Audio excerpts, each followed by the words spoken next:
Have you picked a dress? I have. To Making a Murderer, Stephen Avery. He would sign his letters, love, dear husband. I believe he's innocent. He needs help. There are a lot of people that want to help him that don't want to marry him. Love Behind Bars. How many times have you visited him? 3 times. Your family members, they think, what the hell's happened to you? Are you insane? Yes. Are you? Should she be afraid? He's been involved in burglaries, burned a cat alive. What might he do if he gets frustrated with you? A Dr. Phil exclusive. I'm feeling agitated because I haven't heard from Stephen. I can't do this anymore. With a surprise phone call from prison. He's on the line right now. Oh, my God. Let's do it. Have a good show, everybody. Here we go. This is a safe place to talk about hard things. Stand by. We'll count you down. I try to be an emotional compass and point you in the right direction. 5, 4. I am not giving up on you.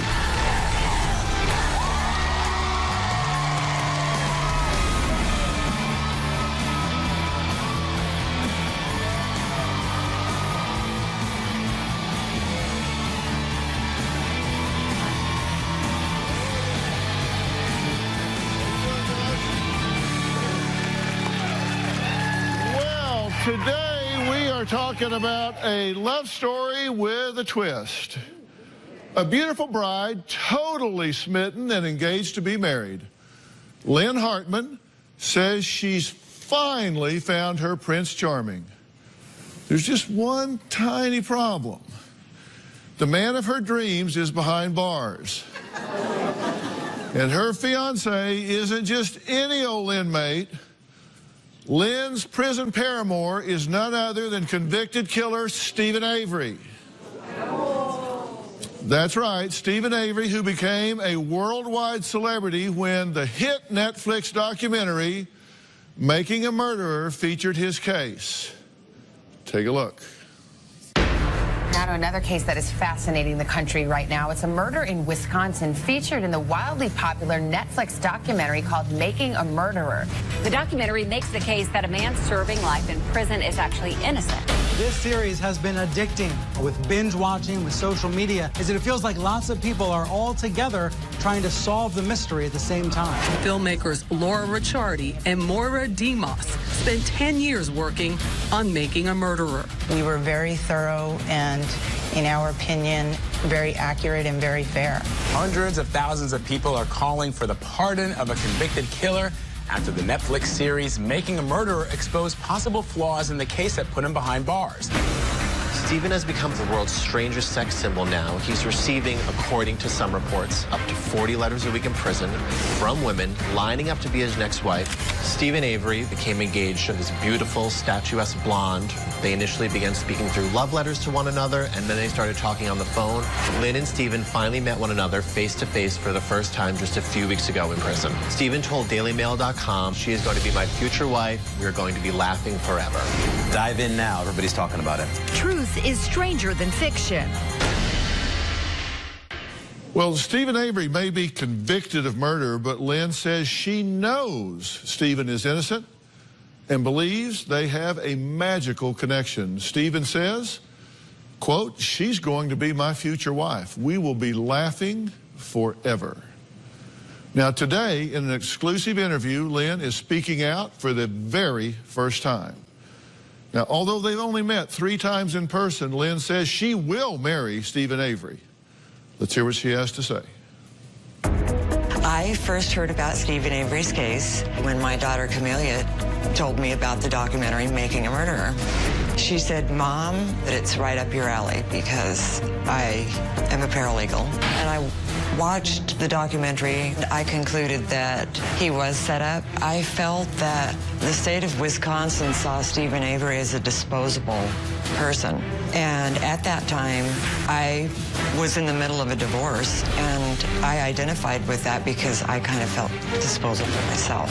I wrote a letter that night, and a couple of weeks later, I was very surprised that he wrote me back. Within the first month, he was telling me he knew that he wanted me to be his wife. I was excited. He had singled me out. It made me feel special. He told me I was beautiful. We've been writing letters back and forth for approximately 8 months, and the first time I was able to go see him was September 15th of this year. When I first saw him, he looks like the sweetest little teddy bear I've ever seen in my life. It was just like magic. And he grabbed my hands, and we sat at the table, and we cried. Just a second.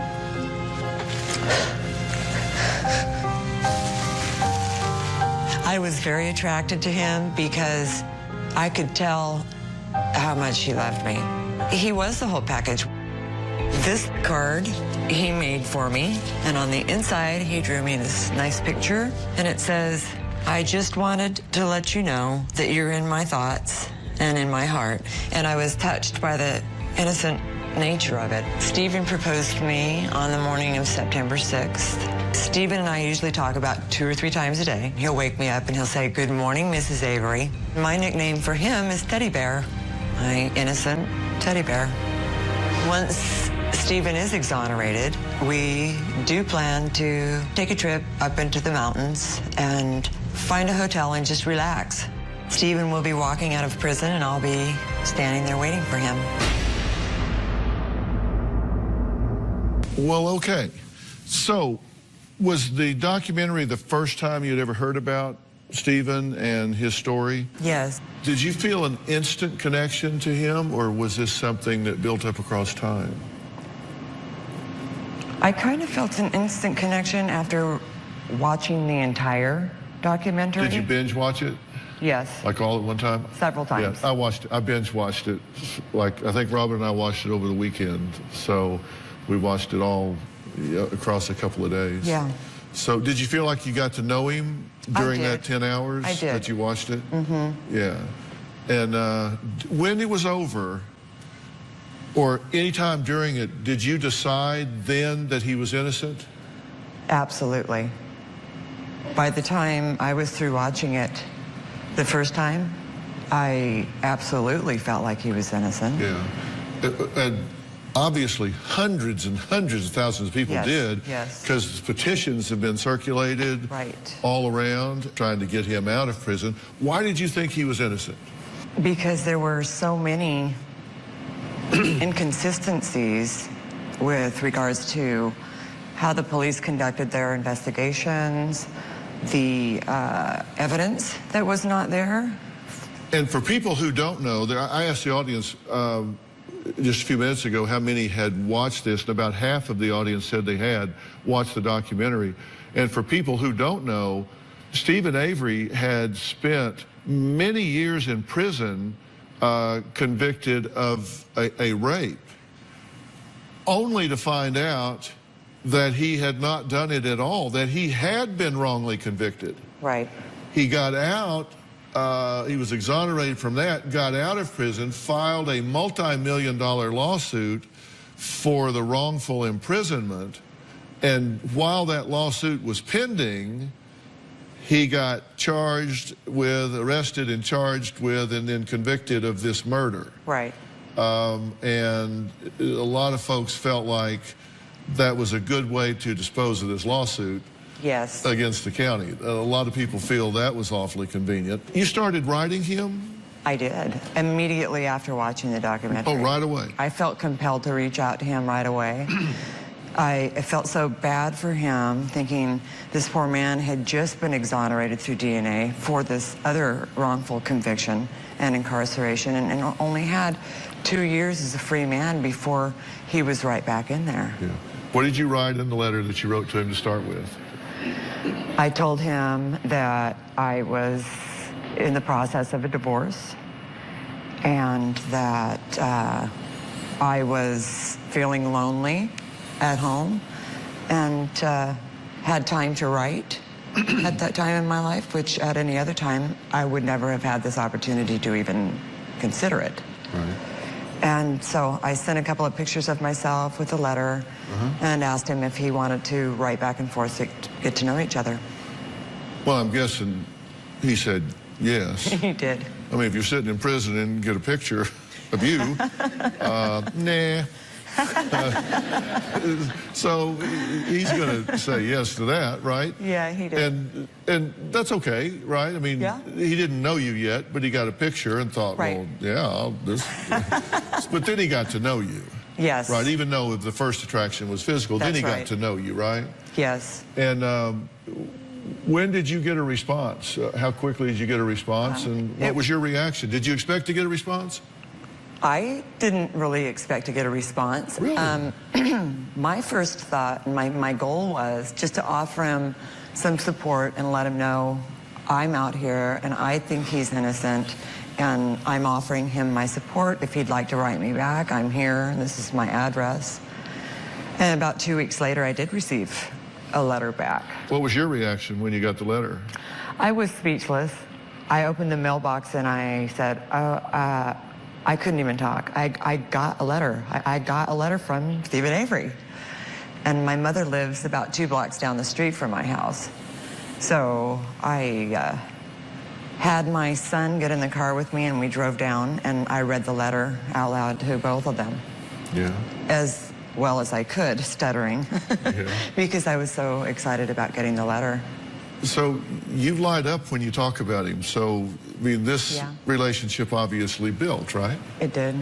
And how long did it take this relationship to turn romantic? Because you had a reaction when you got the letter, but was this immediately a love at first sight? Did it take time? What was it? Well, we corresponded for a couple of months so that we could learn each other's personalities, what our likes, what our dislikes were, what he likes to do, what I like to do. So was it platonic at first? Yes. Just, I'm a pen pal? I'm your prison pen pal? Yes. And he was sort of a support person for me while I was going through this hard time of my divorce. Was this a tough divorce? It was, in that I still loved... any of them are not. It wasn't a volatile situation. I still loved my husband and my ex-husband now. So that made it difficult for me.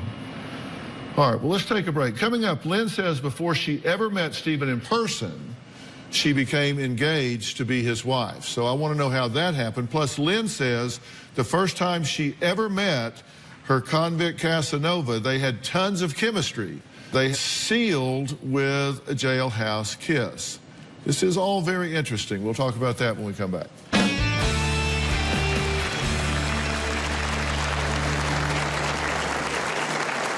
The first time that I saw him, he did come and plant a great big kiss on me. He'd been waiting 8 months. He made sure he got that kiss. It was good. I felt like it was an extended kiss. People were watching us because it was Steven Avery and everybody knows who he is. And later, he would sign his letters, "Love, your husband, Steven Avery." He saved my life. It's kind of a Cinderella situation. I fell in love right off the bat. Wednesday on an all-new Dr. Phil. I could not find my daughter for 9 years. Dad's fighting to see his own child. Now he's trying to take her away. Because Grandma won't let her go. He's missed out on first words, first steps. All we want is a chance to know this little girl. You characterize this as this rotten, no-good rat wants to come in and rip this whole world apart. I just want to see my daughter, and you're in the way. I'm not in the way. Your daughter doesn't want to see you. That's Wednesday. When I look at Steven, I see a very innocent, boyish young man. The first time that Steven actually told me that he loved me was the first time that we talked on the phone. I felt like we'd known each other forever. I immediately knew I was going to be a part of his life. I just felt it in my heart. Well, when 53-year-old legal secretary Lynn Hartman first watched the Netflix documentary, Making a Murderer, she was so moved by Steven Avery's story that she wrote him a letter. Lots of people were moved by this documentary. She had no idea that within a month, she would be in a full-blown romantic relationship with the convicted killer. Now, Lynn says the second she saw Steven, she knew he was her, quote, innocent teddy bear. Now, you went to see him. How long was it before you were able to arrange and make arrangements and get in to actually meet him? Well, we corresponded for about 4 to 5 months before we started making arrangements for that meeting. And it was actually a very simple process in that the prison sent me some documents to complete so they could run a background check on me. And once that was approved, then I was on the visitors list. Okay, so you started corresponding, you're writing back and forth. Did he ask you to then call? Oh, yes. So it went from writing to then calling? After the second letter, he wrote me back and he explained to me how I could receive phone calls from him. Oh, okay. And so he had to call you? Yes, he does have to call me. All right. And so you made those arrangements.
Yes. And how long before that first call? After you wrote the first letter? About a month? Okay. Take me through that moment. Did you know when he was going to call? Did I know? Did he say? The day? Yeah, I mean, do you guys arrange a time? I don't know how that prison works. No. You just know, do you know there's going to be a day? No. Okay. On his floor, they have 4 cell phones that are circulated throughout the cells. He's locked up. Are these legal or secret? I don't know what you mean. Are these contraband cell phones, or are they? They're legal. Okay, they're legal There's cell only phones. 4 that they provide to the prisoners to use and to circulate through during the day, so that each person gets an opportunity to make a phone call if they need to. So he called, phone rings, you pick it up, and it's him. Yes. Take me through that moment. Well, I was shocked, of course, and when I started listening to his voice, of course, I'd already watched the documentary, so I knew what his voice sounded like on the documentary. And when he started talking, it was the same, and I felt like it was like an instant, I felt instantly like we'd known each other forever. And that obviously stems from the fact that I had the opportunity to watch the 9-part series. And he had not heard my voice before, so he didn't connect with me that way. Yeah. But I felt an instant connection because I felt like I kind of already knew him. Right. Did he tell you he loved you on that phone call? Yes, he did. Right away? At the end of the call. But again, I think that might be customary for him and his family to say that at the end of each call and at the end of each visit with each family member. So I took it that way at first. But the more we wrote and talked, the more he told me that he truly did love me. Right. And you, once he called you the first time, did he start calling you more frequently, more often? Yes. The phone calls are actually pretty expensive, so I wanted to keep them limited to just 2 times a week. Oh, okay. At first. So we talked a couple of times a week. Okay. And how long was he able to talk? And what did you talk about? Yeah, 30-minute increments. They've got 30 minutes to talk. Oh, okay. If they get lucky, they can call right back for another 30 minutes of talk. And what we would talk about would be, mostly he wanted to try to get to know me because I had already had the opportunity to learn about his life through the documentary. Yeah. So when he first called, you start talking to him, he's asking questions about you. Did this freak you out some? I mean, were you comfortable with it? I was. Yeah. Because, like I said, I was going through that divorce. I was alone. My husband was gone. Or, sorry, my ex-husband now. Right. Let's make that perfectly clear. No, I got it. I got it. And so I felt needed at that time, and I felt like he was a support to me, and I was glad to receive his calls. So at what point did Stephen ask you to marry him, and what did he say? I think that my life has prepared me for this moment. Have you picked a ring? I have. Have you picked a dress? I did pick a dress, and I don't know if I'm supposed to say this, but... And later, have you ever woken up in the middle of the night and thought, what the hell are you doing? Yes. What was it that was making you nervous?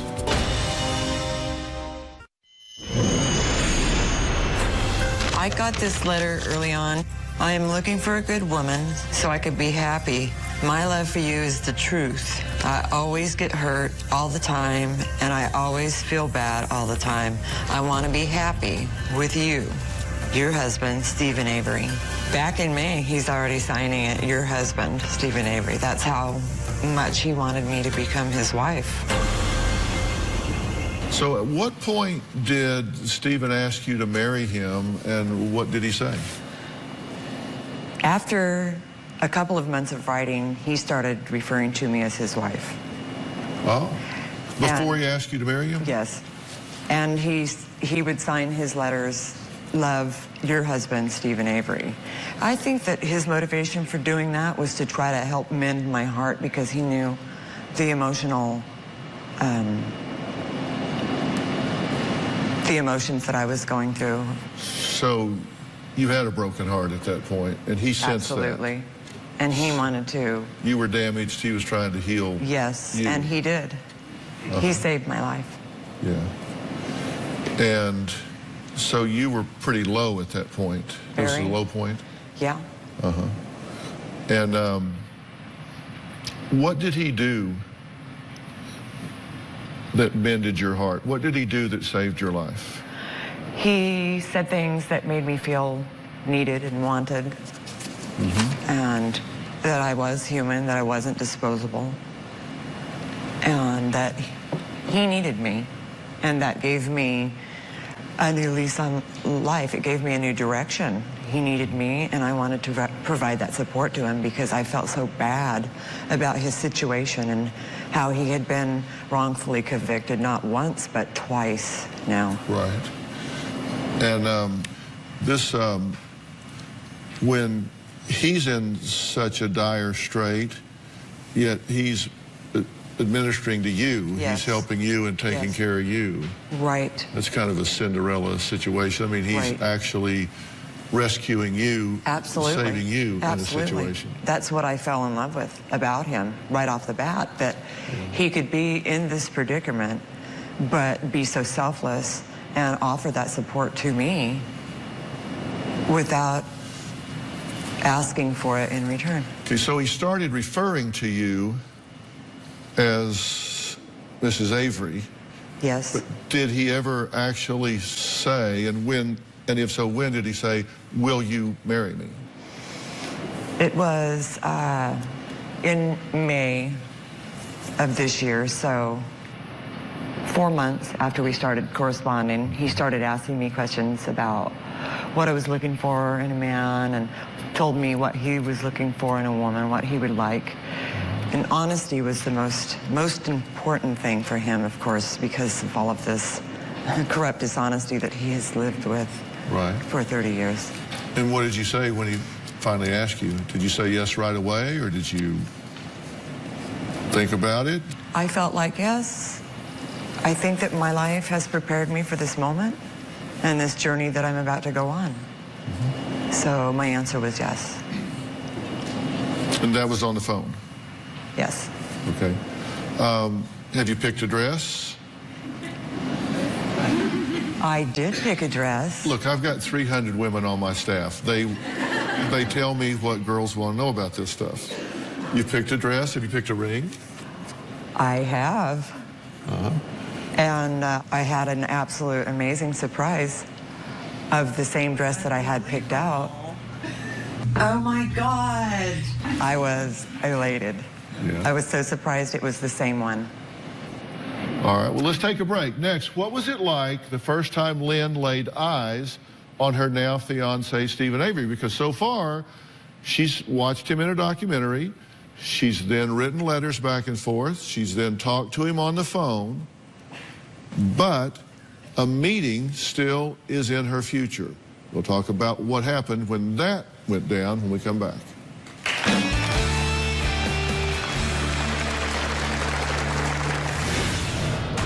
He's had a lot of attention since he's been behind bars. Yes. And he's talked to different women. And I thought, maybe this isn't the right thing I should be doing. So I did put a block on the phone. And later, how has your family responded to this?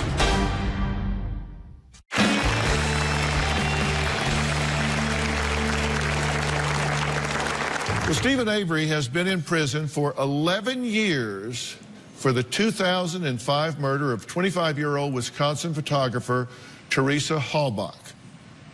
But he's found love behind bars more than once.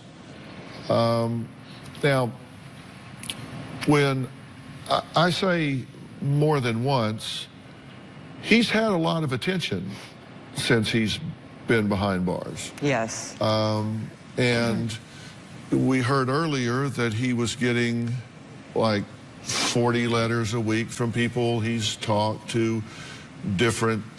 A day, actually. A day, and he's talked to different women. Yeah.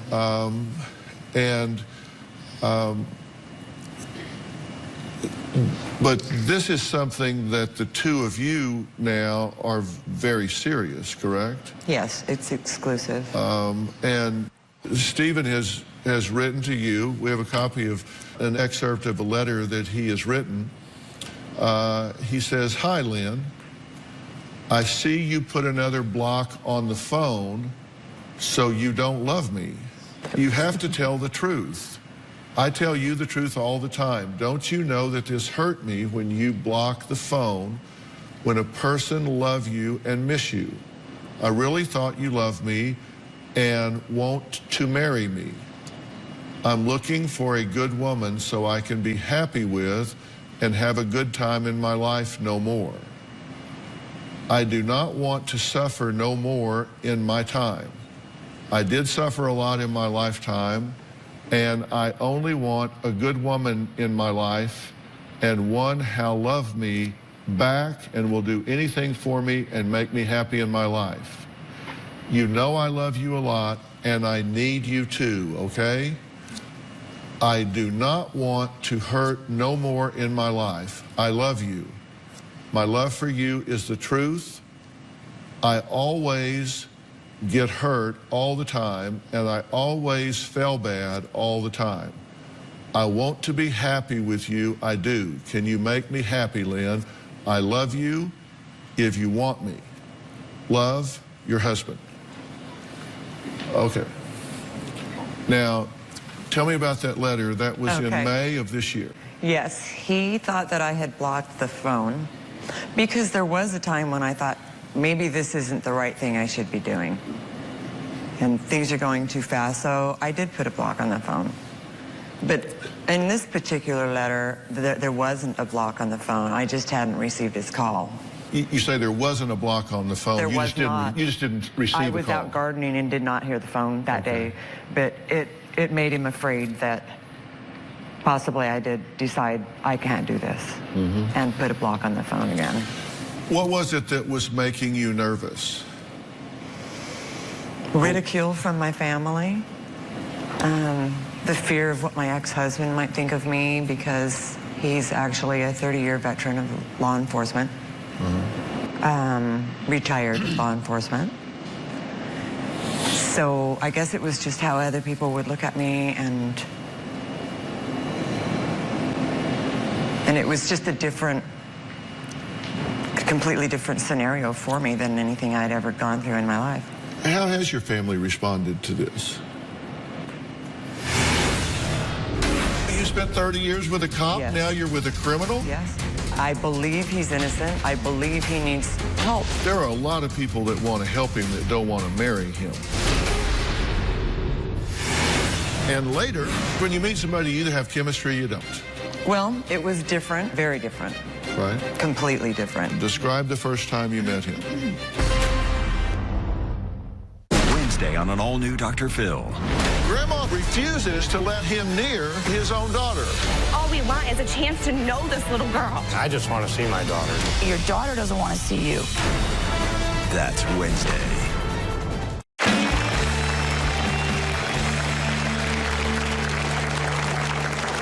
How has your family responded to this? I have a cousin who's one of my best friends, and we talk, but we do not talk about this.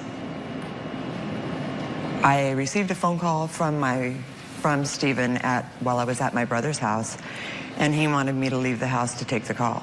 He does not want anything to do with it. And my mom is worried about it as well. She says, why can't you just find a nice government man, get married and have a great life? And I said, I had a government man and look what happened. So I'm not saying that running out to look for a convicted murderer at a prison is the best thing to do, but I don't believe he's guilty. Right. I believe he's innocent. So your mother, brother, cousin are all saying, what are you doing? Yes. What is wrong with you? Yep. So have they watched this documentary? No.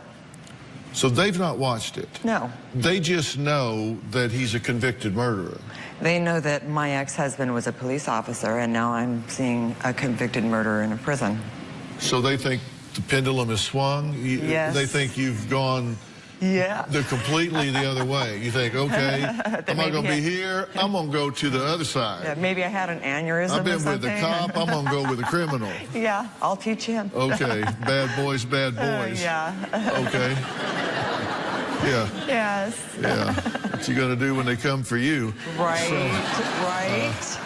Yes. So they think, what the hell's happened to you? If you had an aneurysm, are you insane? Yes. And I said... Are you? No. I mean, have you thought, am I insane? No, not at all. Well, because you said you've been nervous about this sometimes. Have you ever woken up in the middle of the night looking at the ceiling and thought, what the hell are you doing? Yes. You spent 30 years with a cop, now you're with a criminal? Yes. How do you answer that? I had the mind on this side and the heart on this side, and it was a battle. It was a battle for a while. But I believe he's innocent. I believe he needs help from everybody in every way that they can help, because this man does not belong in prison. There are a lot of people that want to help him that don't want to marry him. No, that's my point. Is this... And I'm forgetting about him for a minute and just talking about you, because you seem like a really nice person. Thank you. I'm just wondering, this is just the shrink in me thinking about this, is this potentially a rebound phenomena for you? Because you said I was really lonely, I was really heartbroken, and here's somebody that's really vulnerable and has a broken wing. Exactly. And I'm wondering, is this a person that personality-wise, physically, intellectually, that you would normally be attracted to? I mean, if you were standing at the Dairy Queen in line and this guy was standing next to you, is this the kind of guy that you would go, hey, can I buy you a cone? No. Not if I didn't know him. But after getting to know him, it's a different story. Educationally, you're on very different levels. Yes. Huge gap there. I mean, you're highly educated, highly articulate. I read his letter, and he's not articulate. He's not educated. He did not graduate high school. Right. Doesn't mean he's not smart. But on the telephone, he sounds very articulate. Yeah. The fact that he's not educated doesn't mean he's not intelligent. Right. But he certainly... He doesn't write particularly well. No. So there's a huge gap there. You work with words. Right. He struggles with words. Yes. You come from education and achievement, and he worked in a junkyard. Right. With his hands in his back. I'm not saying that good, hard work, I've done that kind of work. There's nothing wrong with it, but it's different. It's two different worlds. Yeah. Not saying one's better or worse than the other, but it's two different worlds. Do you fear compatibility differences? Once he is released, you mean? Yes. I haven't gotten there yet, but that could be a possibility. But you would manage those, you think? I think so, yes. Yeah.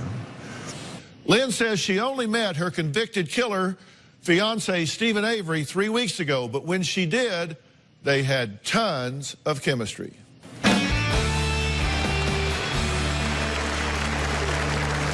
Also coming up, why some people think Lynn is in this only for the fame. I've been scrutinized, I've been attacked, I've been cyberbullied. What is the story on her? Something just doesn't add up. Supporters, they're wondering, who is this girl? Who's this bimbo? Who's this gold digger? If you're going to be in the Los Angeles area and want to watch a live taping of the Dr. Phil Show, call 323-461-PHIL or visit drphil.com. Tickets are free, and I hope to see you soon.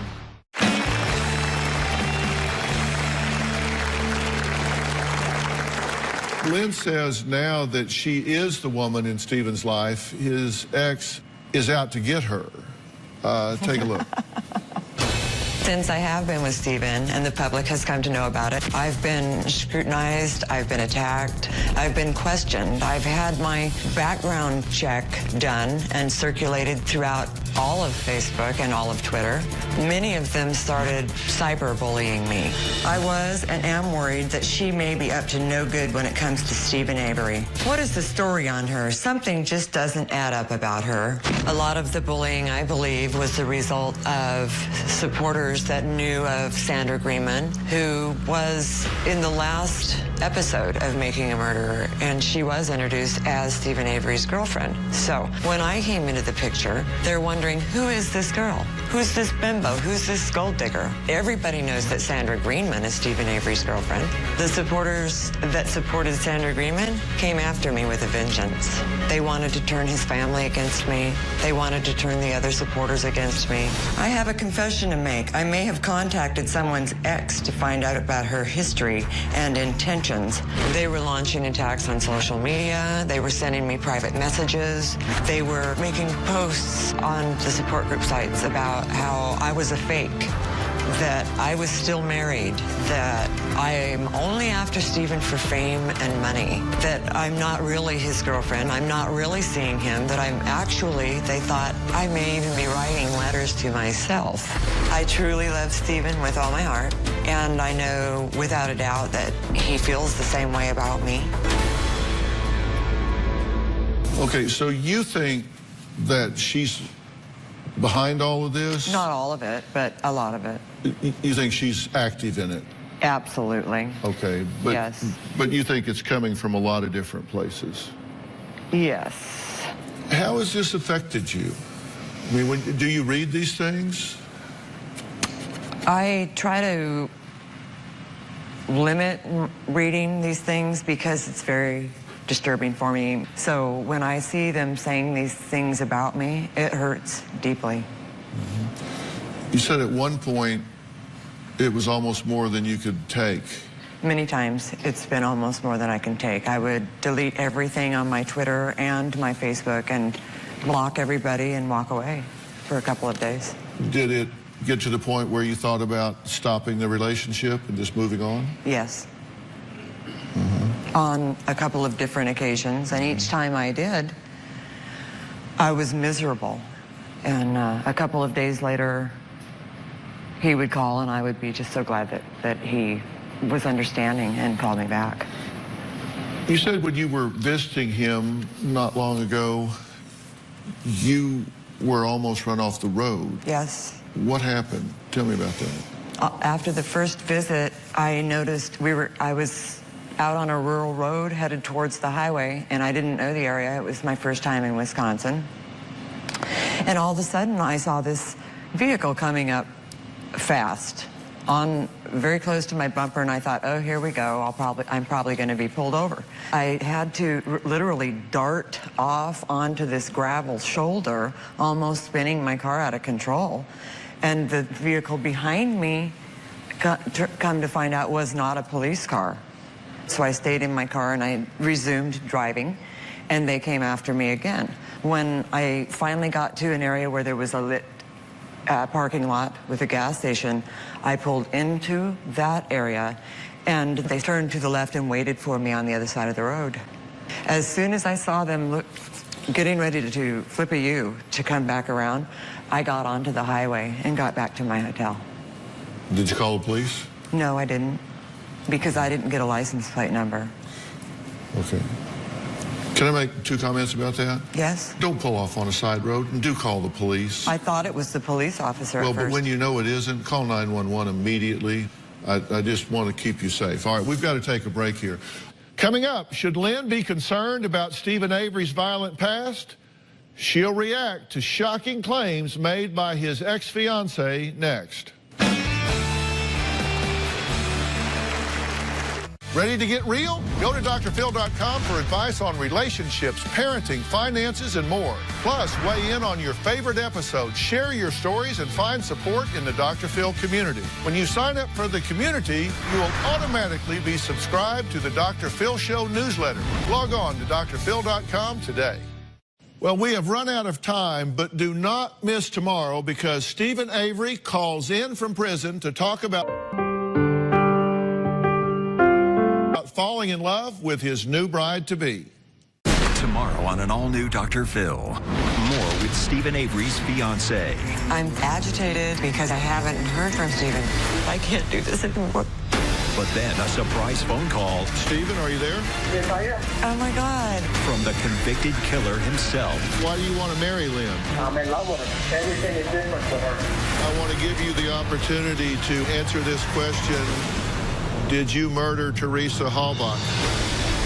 That's tomorrow. You will not believe what he has to say about the infamous murder case he is at the center of. All of that and more tomorrow. Thank you. We'll see you then.